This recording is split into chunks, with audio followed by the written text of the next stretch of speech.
Les communes d'Asni et Tiafengoult, situées respectivement près de Marrakech et Tialoudant, ont connu samedi l'arrivée des premières foules des médecins militaires depuis Rabat et Meknes pour l'ouverture des hôpitaux militaires de campagne afin de venir en aide aux victimes du séisme des zones les plus meurtries.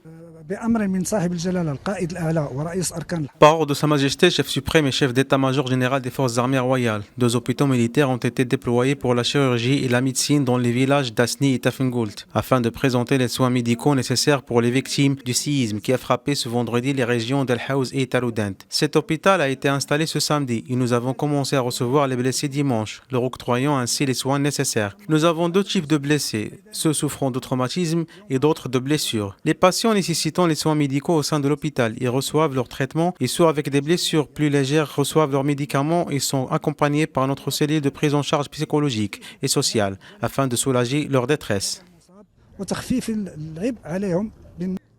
Cette unité comprend des éléments dédiés à la traumatologie, la gynéco-obstétrique, la pédiatrie, la réanimation et les urgences, ainsi qu'à la cardiologie et la neurologie.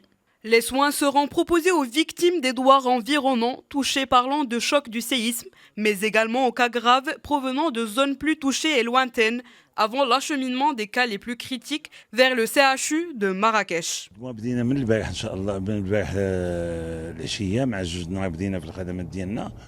Nous avons commencé notre service dimanche à 14h en recevant des patients souffrant de fractures et d'hypertension artérielle, notamment chez les diabétiques, vu que les personnes qui étaient sous les décombres ne pouvaient pas prendre leur traitement. Nous avons reçu plusieurs personnes diabétiques atteintes d'hyperglycémie, d'autres souffrant de traumatismes cérébraux. Nous disposons de différents cas. Nous avons accueilli un nombre important de personnes aujourd'hui vu que, désormais, elles sont au courant de l'existence de cet hôpital militaire. Nous proposons des services complémentaires. Nous faisons rentrer les patients aux urgences. Nous établissons un diagnostic, puis nous décidons s'ils ont besoin de radio, d'analyse médicale et puis s'ils doivent intégrer la réanimation, s'ils ont besoin d'hospitalisation ou de chirurgie.